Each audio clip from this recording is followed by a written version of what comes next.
The discussion now on the human persons as oriented towards their impending death begins. So, for the past weeks, we've been encountering a lot of things, a lot of input when it comes to how one is considered to be a human being, like what qualifies a person to be considered as a human being.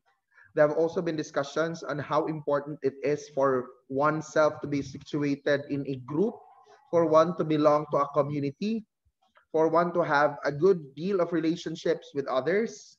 We've introduced ourselves to these discussions. We've been oriented on the concept of building a relationship with oneself, with our own selves, as well as with others. We have already weighed what it means to have the benefits and the consequences of being just by ourselves, and looking at how our lives would be different if we associate ourselves with other people. Now we are reaching that point where we die. No, that's not really the point of this discussion. It's just rather a reminder that the life that we altogether enjoy has a terminating point. It terminates, it ends. It reaches a point where it has to stop. And that's by virtue of death. So again comes the discussion on the human persons as oriented towards their impending death. By definition, what is death?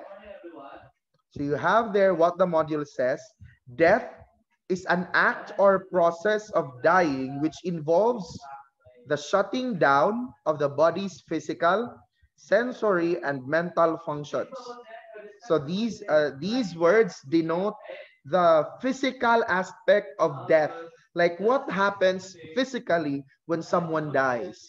The body shuts down, shutting its physical aspect, physical functions, sensory functions, and mental functions. Once these functions don't work anymore, once these functions are not anymore identified, or these functions are not anymore operating, then the body is perceived, the person is perceived to be dead. This process takes minutes or months, depending on what is going on inside the person's body. It's true.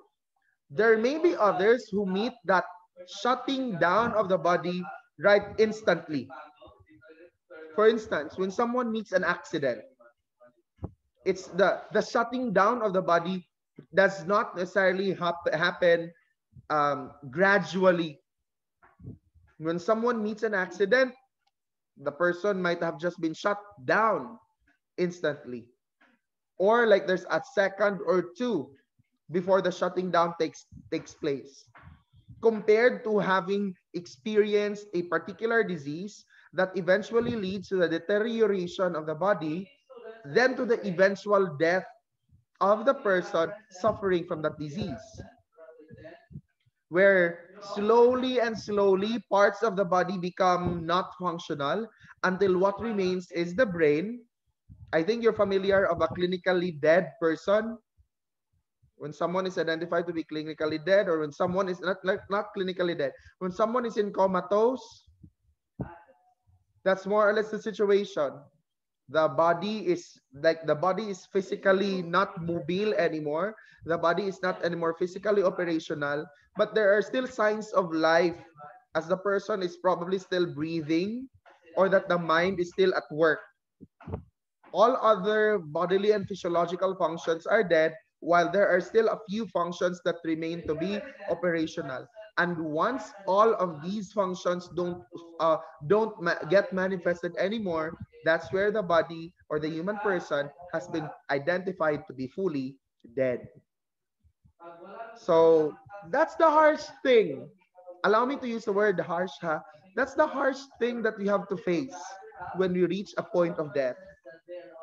Before I proceed, may I just also throw in the question, are you ready to die now? Like, if you should die now, are you ready for it? Rans.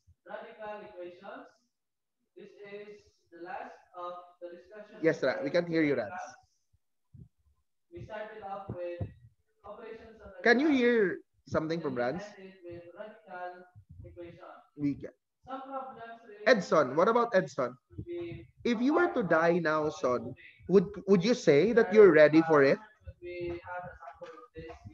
Think no.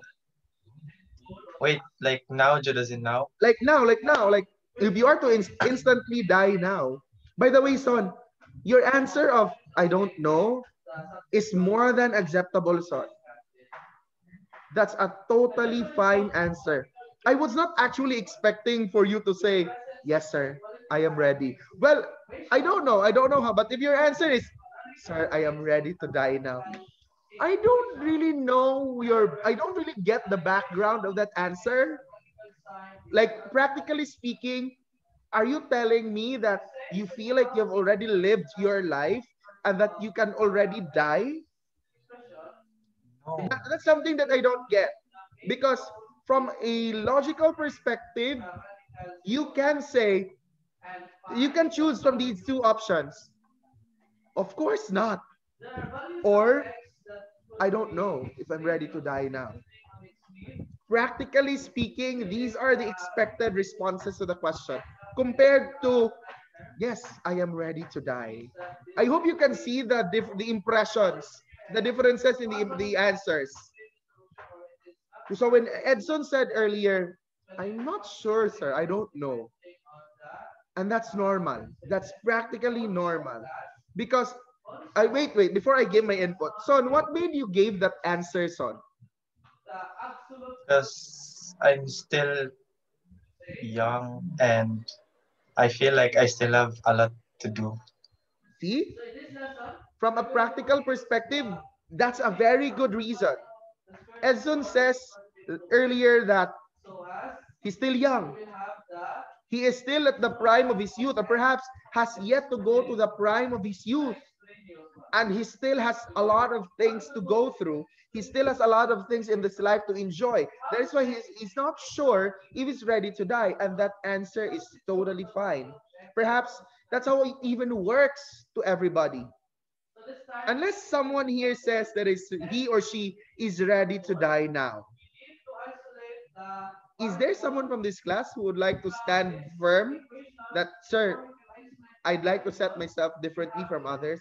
I'm ready to die now. Is there? Is there someone? No one? And I'm glad. I'm just glad. I'm really glad. Wait, but what does that mean, Josh? Josh, I'd like you to It's elaborate fine this. if I die right now. It's why? Why? What made you say that one, Josh? By the way, when Josh says that, that's his side. Go. Why, Josh? I believe there's no point in life. There's There's no point in life.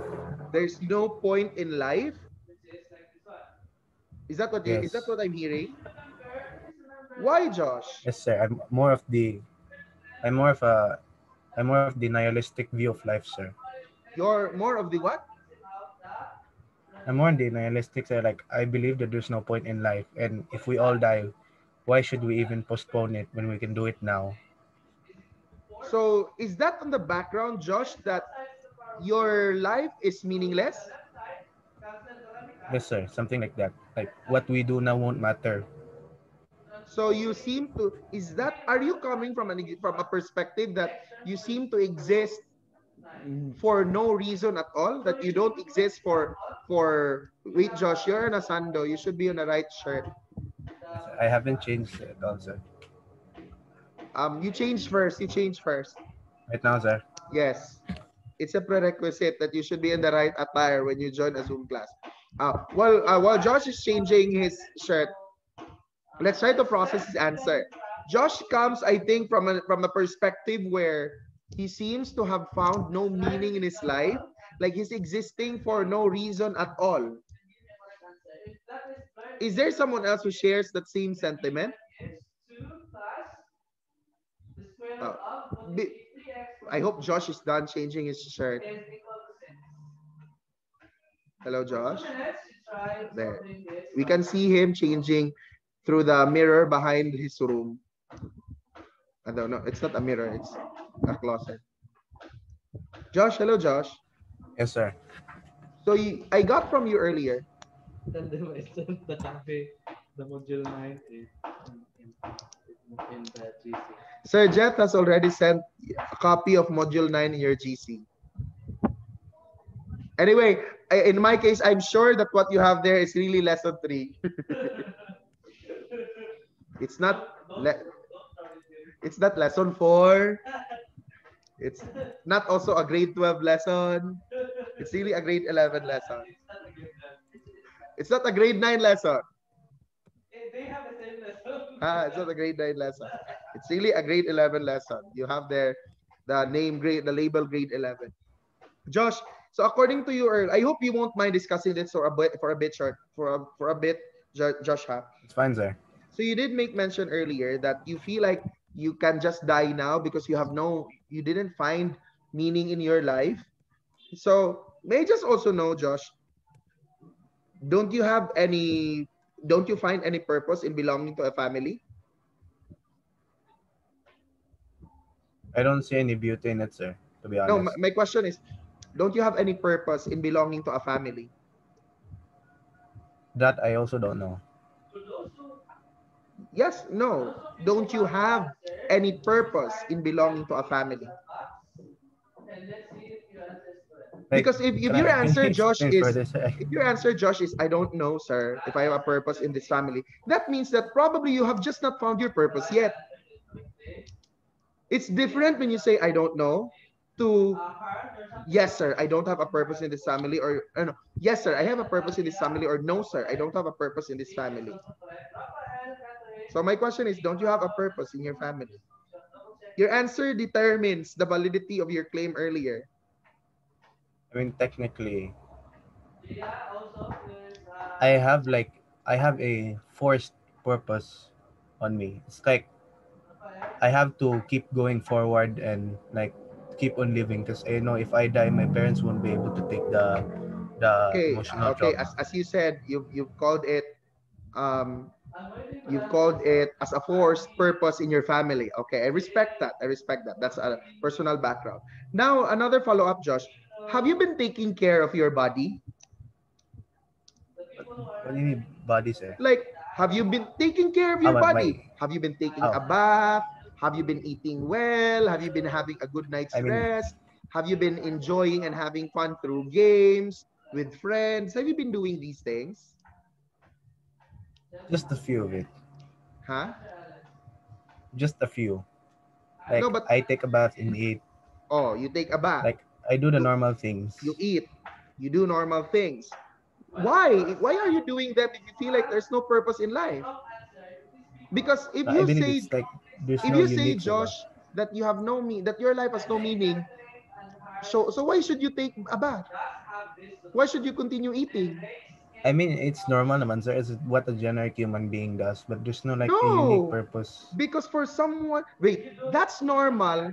I don't know how others see it, ha? But that's normal for people who see the value of their lives. Di ba? If you value your life, what do you will? Oh, I'd like to ask someone. Um, Sean, hello, Sean. Sean.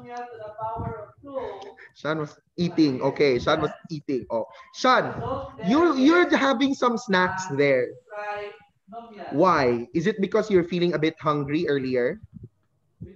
So if you didn't value your life, Sean, will you not satisfy that hunger?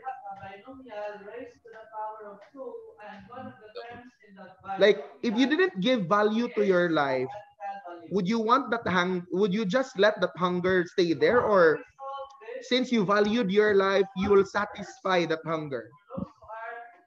Of course, I will satisfy my hunger. See, that's my point, Josh.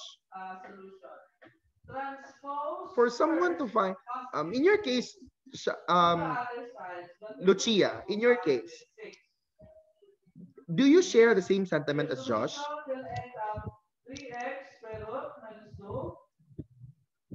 So you're, what about you, share? Do you share? By the way, I'm not saying that Josh is incorrect. For the record, I'm not saying that. I just want Josh to have a validation of what he really feels towards his life. If Josh says that he is ready to die now, of course, it's just a validation that we're putting here. We do not want people to simply declare it in words and in philosophy, but the rationalizations do not justify the claims. So going back, what about you, sir? If why do you eat? Why do you take your meals? To satisfy my physical hunger.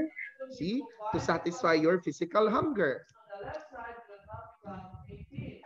And naturally, Josh, to meet these needs of hunger, they are the needs of life. They are the physical needs that if not met, you are devaluing your life. So for someone to say that his life is meaningless, what for is the reason that you should continue enjoying things like what about you, Josh? Do you have friends, Josh? Honestly, I like cut off most of my connections Josh, already. you just answer the question with a yes or a no. My Just question is one specific one I trust. oh, you have one specific person you trust. That's good. But if you do not value your life, but if you say that your life is meaningless, why did you develop a sense of trust? I mean, we kind of share the same ideas. Regardless, if you share the same idea, that means that you have found someone who sympathizes with you. There's a person who develops sympathy with you, and that is a clear indicator. No, sorry. If you share the same idea, that person shares sympathy with you, and you sympathize with that other person. That shows, that proves the idea that there's a valuation of life that you have formulated. You have embraced sympathy. If you do not value life, your life, then why would you care have someone who understands you, who shares the same sentiment as you do? Diba? Do you play games, Josh? I stopped already. You stopped? I don't see any fun in playing games anymore. What is your form of fun or enjoyment, Josh? Just go on, lying down and contemplating about what is the essence about, like, why do I exist, something like that. Eh, seriously, that's what you do at home?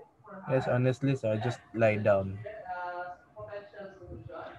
then do Allen, school stuff. I'd like to validate that from your classmates, ha?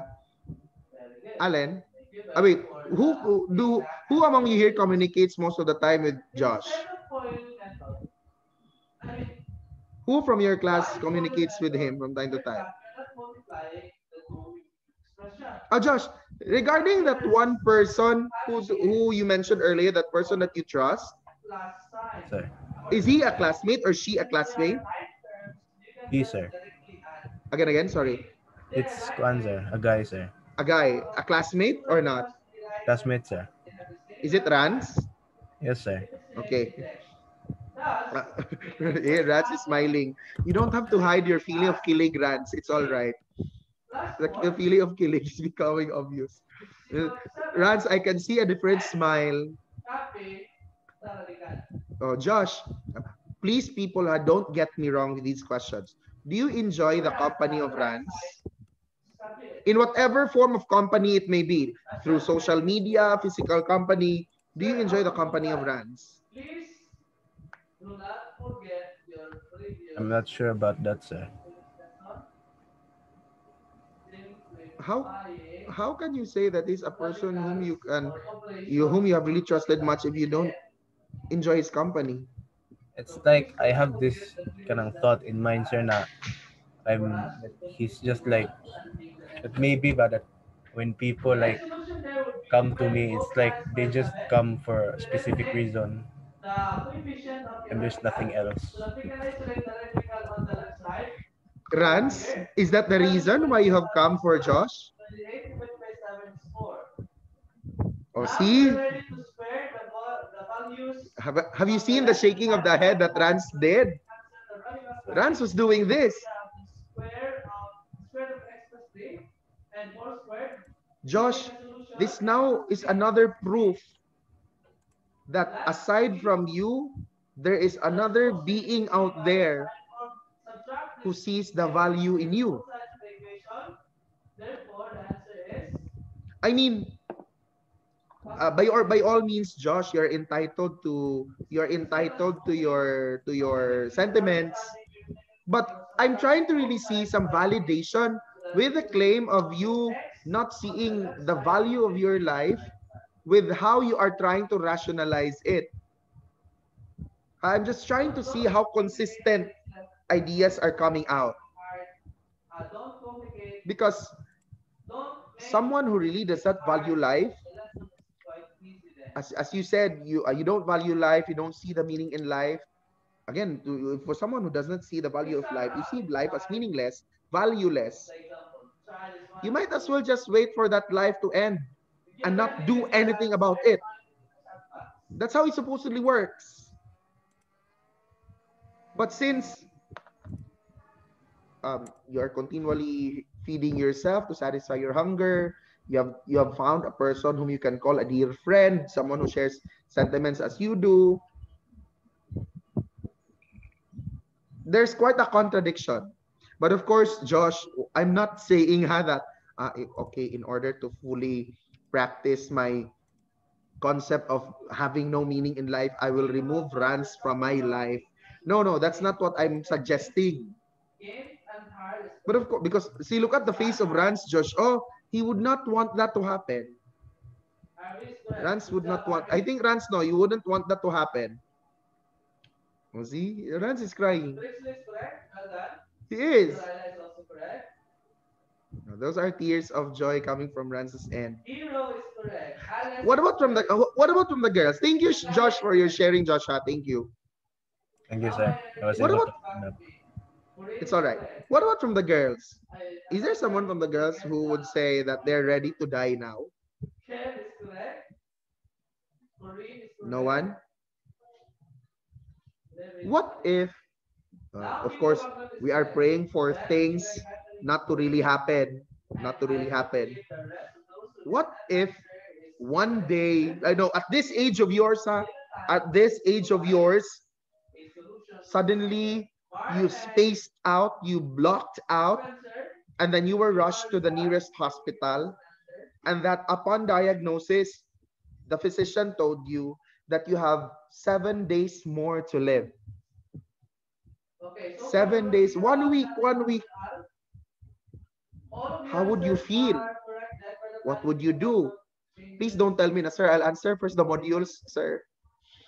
I'll find time to answer first the modules because they're being recorded and scored.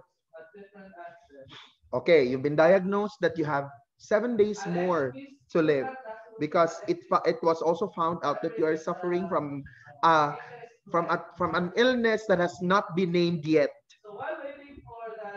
How would you feel, or and then what would you do, Christopher?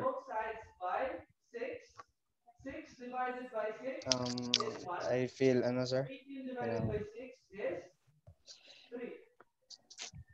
I'll just will have a question in myself, sir. You'll ask yourself, like what question will you raise to yourself? What are what are the possible causes why Okay. this happened to me? Okay, I'm kind of waiting for that, and then hopefully, thankfully, it came out, Christopher. Let's highlight on that last part of the question that Christopher would want to ask to himself. Why did this happen to me? Because that actually leads to a continuation to like one part of our discussion of the contents of our module. A question on why among all people, why among everyone is this happening to me? Like what familiar perhaps of questions like what did I do to deserve this? What did I do wrong? Why among everyone, why among everybody in this world am I the only one Why I'm the only one suffering from this? Why at this very young age? Or if not from the eyes perspective, you might hear other people say that. Among all people, why does it have to be him? Why does it have to be her? He, she has still so much to enjoy in this life. Why did she die at such a young age? But these questions are there. What about sure? That situation, sure. How would you feel or what would you do?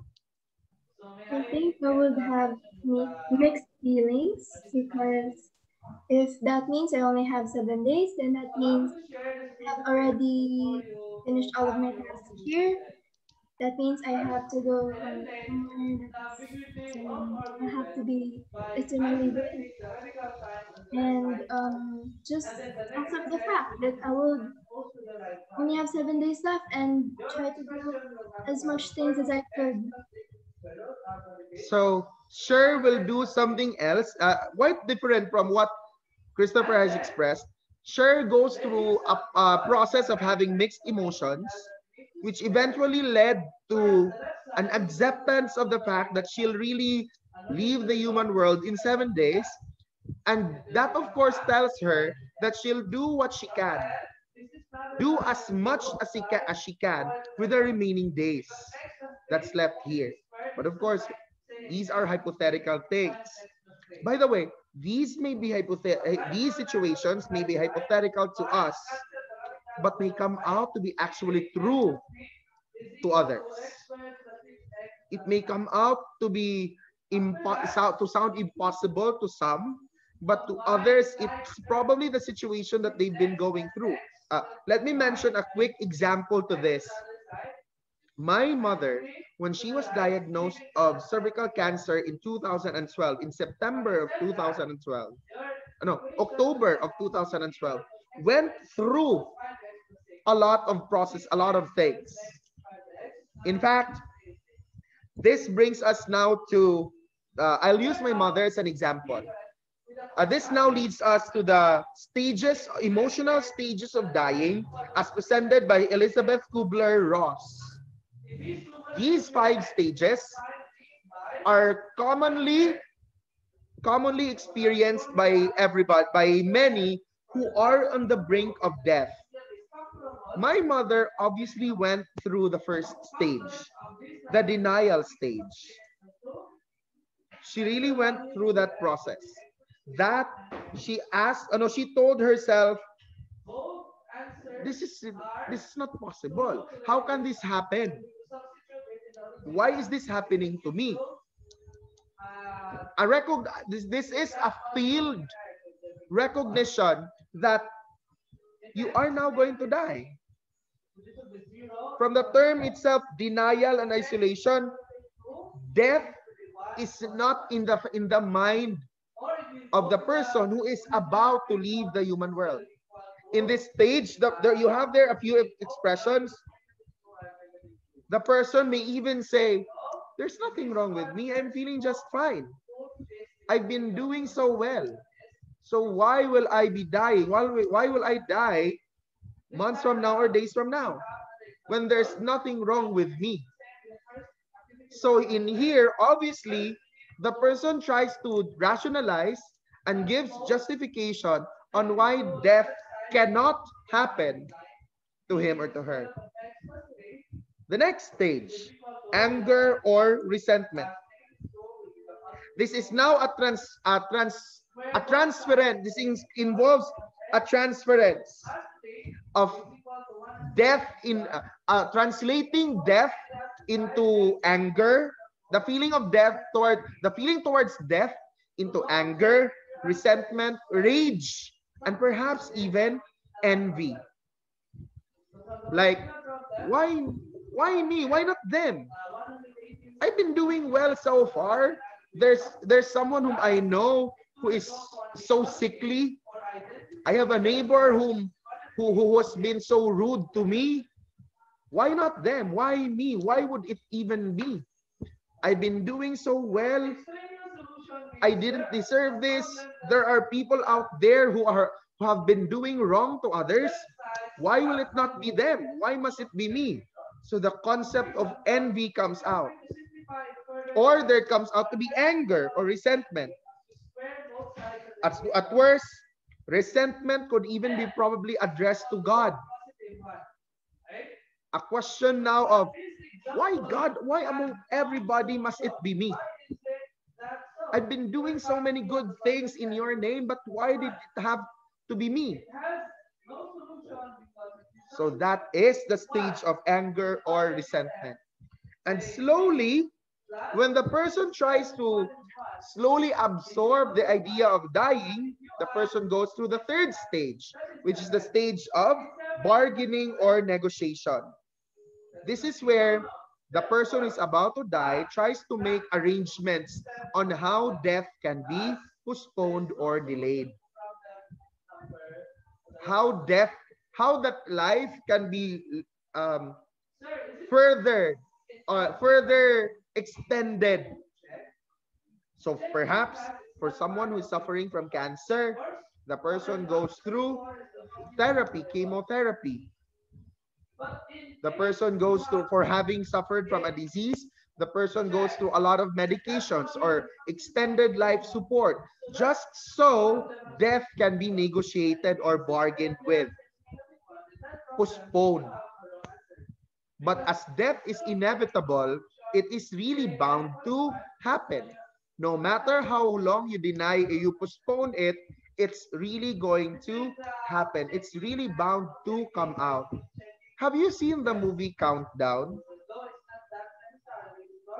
That movie is a movie where the main actress downloads a phone app that tells her of the number of days, years, months, hours, minutes she has left before she dies.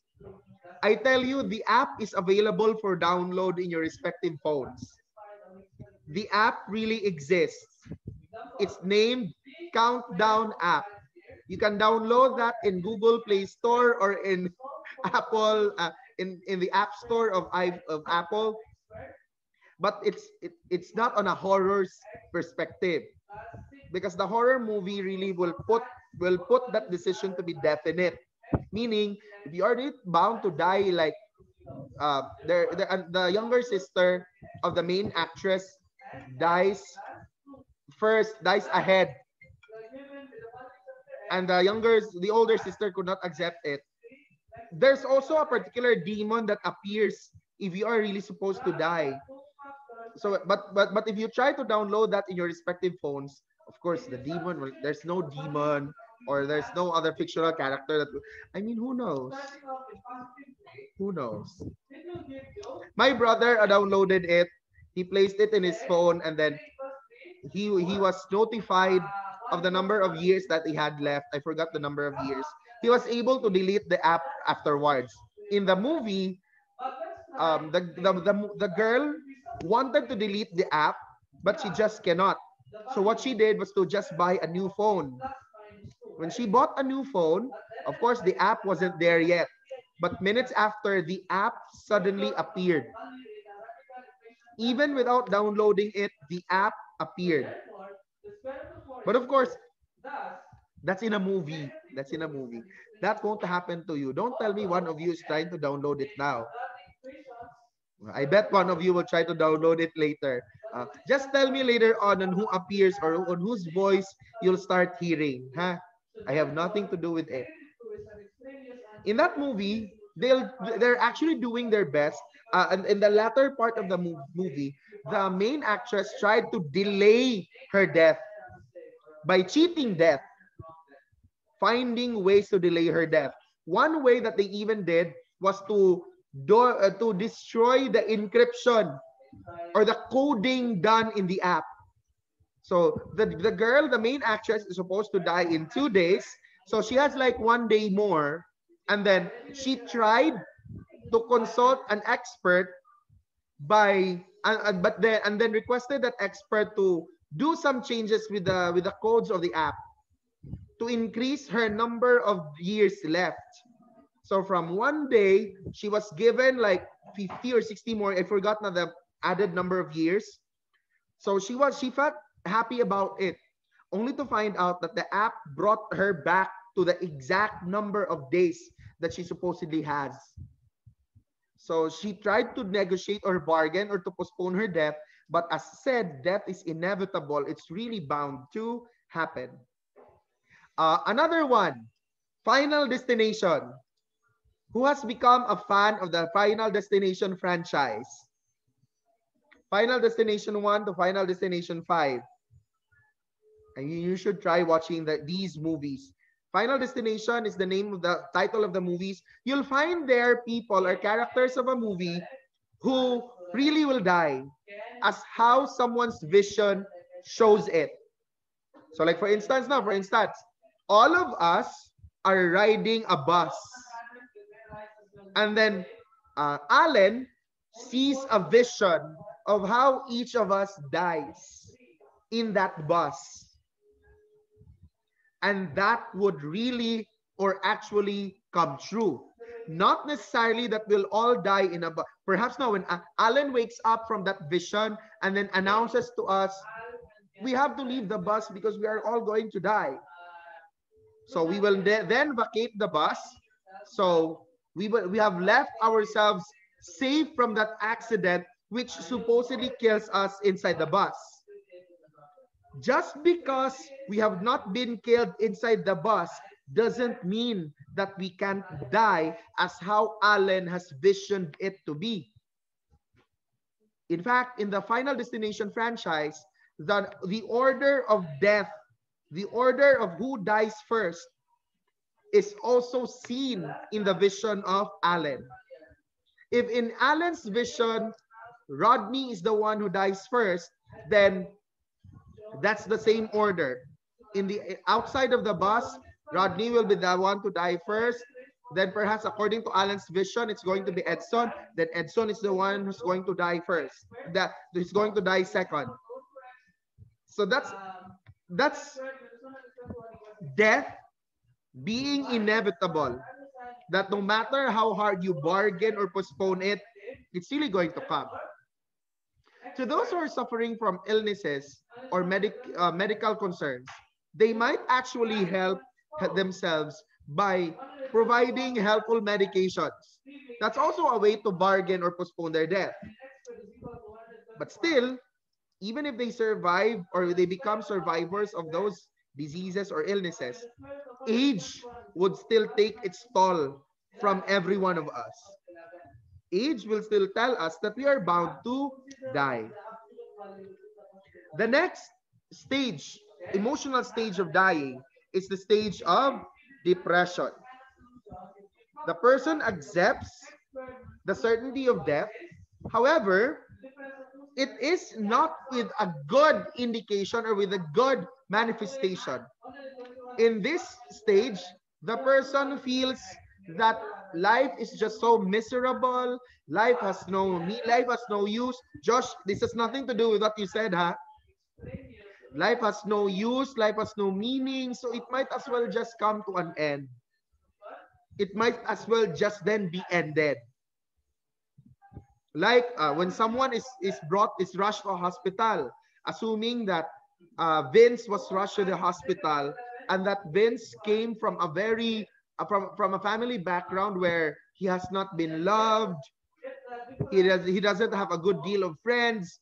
So Vince might just as well then tell the attending physicians and nurses, just remove all of this life support because no one cares for me, no one loves me. I might as well just then meet my end here. That's an acceptance of death, but in a miserable perspective. That's depression. Different from the last emotional stage, which is acceptance or resignation. Acceptance or resignation develops a sense of peace, acceptance of one's fate, and that one comes out to be prepared to really meet death. In that sense of peace that is being experienced, One can say, I can't fight this, so I might as well prepare for it. So in some cases, reconciliations are made, amendments are made, a building of good relationships is made between the person who is going to die and the people who are surrounding that person, as a manner of preparation, preparing oneself from departing the human world.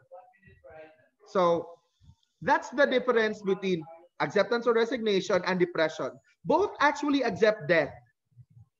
It's just that depression accepts death in a miserable perspective, in an unwelcoming perspective, while acceptance or resignation sets the dying person at peace, where everything else has been, when the concept of death has been well welcomed, and that the person has become well prepared for it, being ready for that moment of dying.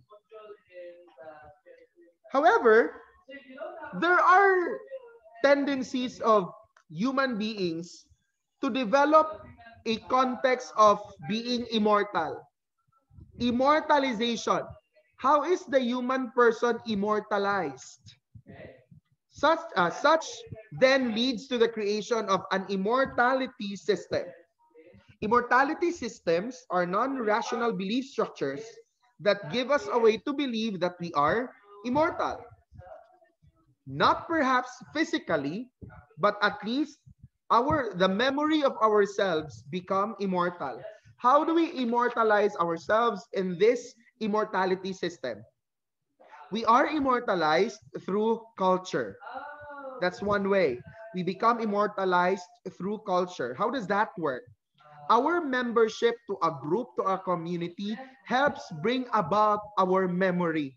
People get to remember us by virtue of the group where we belong, by virtue of the practices of the group where we have come to be a part of.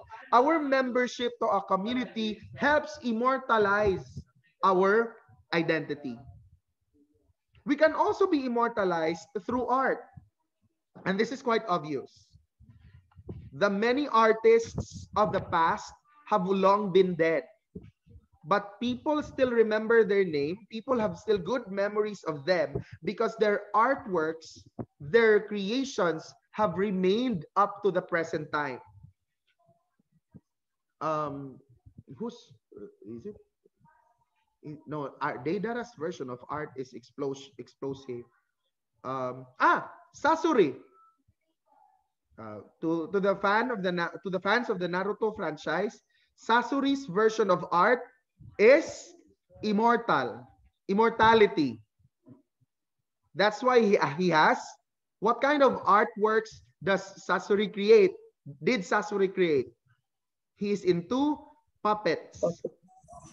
Because his version of puppets, or his creation of puppets, develops immortality of the physical form. So Sasuri's name has also, in fact, Sasuri made himself a puppet because that's his way of keeping himself immortal. Look at the works of the many literary writers. Shakespeare is dead. Edgar Allan Poe is dead. But people still people still continue to remember their names. People mention their names, especially in the academy, because their works have left so much of an impact to the world of literature that in wherever you are, in whatever country you may be, the names really stand out. You have artists, sculptors, singers, actors, actresses. They've left an impression in the field of art. That is why their identities have been immortalized. Another way of immortalizing ourselves is through religion. Religion tells us that we can have an everlasting life. The concept of that everlasting life that we get to enjoy after this human life is where immortalization comes in.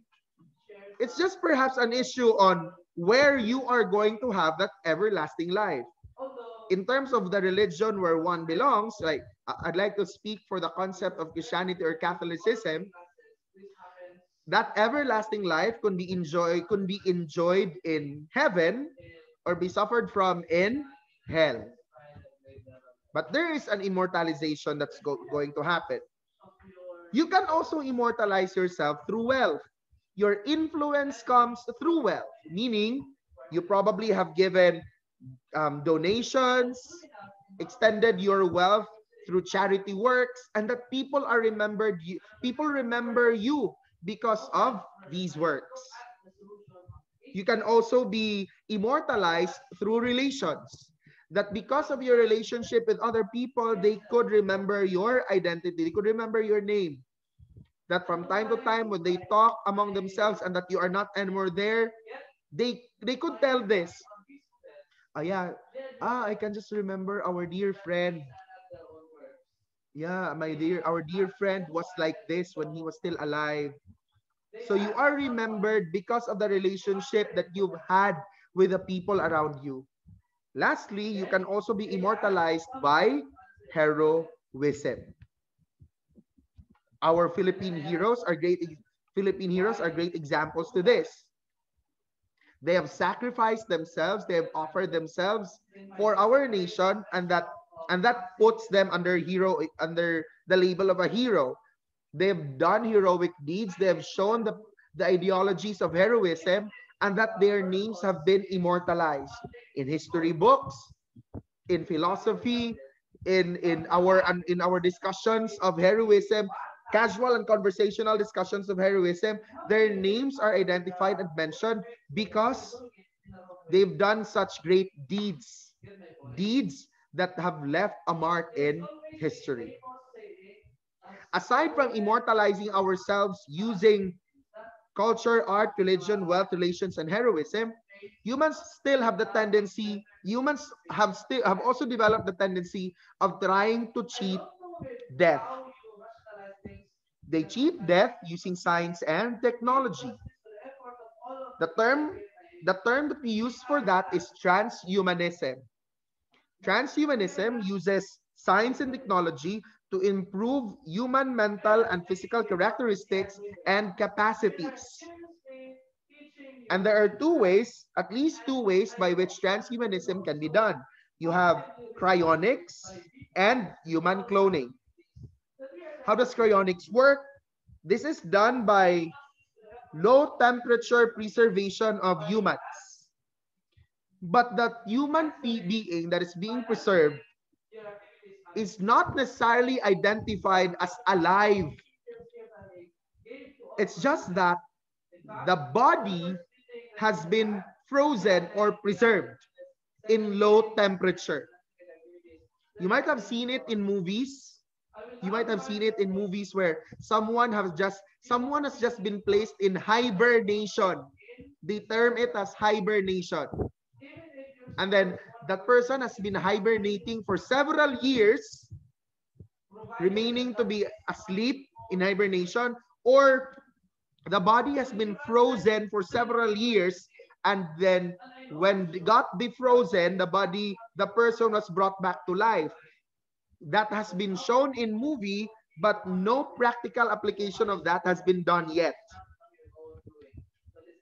One good example to this was Captain America. I mean, he has been asleep for how many years? At least 70 years. He was frozen under water. But that is not to also say that practically or realistically speaking, that could really be true.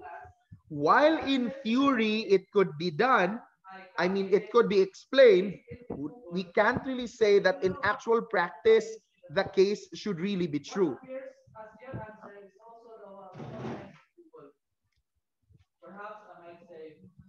The last one is human cloning. Human cloning works for welfare.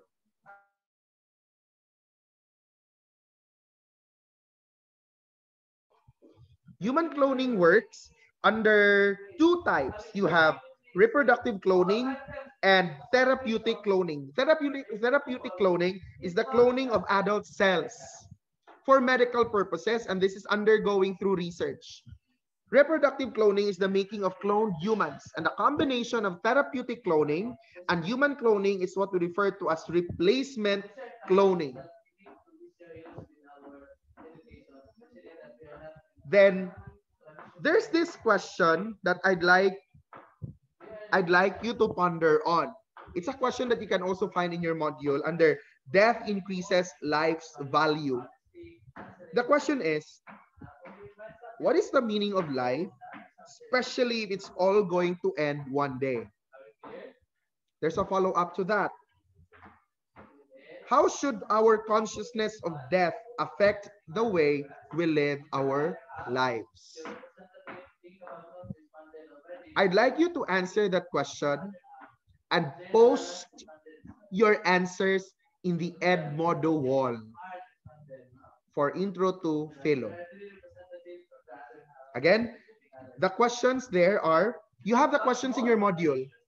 The questions are, what is the meaning of life, especially if it's all going to end one day? Follow up, how should our consciousness of death affect the way we live our lives? So you have these questions, and then please post your answers in the Edmodo wall for Intro to Philo. Post. So Allen, this is where your posting is now going to be acceptable. You just post your answers there.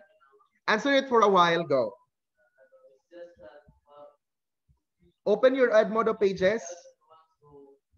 By the way, it's already 9:27, so we can cut the discussion there, and then we can do the continuation of this on Thursday. So I expect that today I'll find your answers in the Edmodo wall for Intro to Philo, your answers to these questions. Questions so far?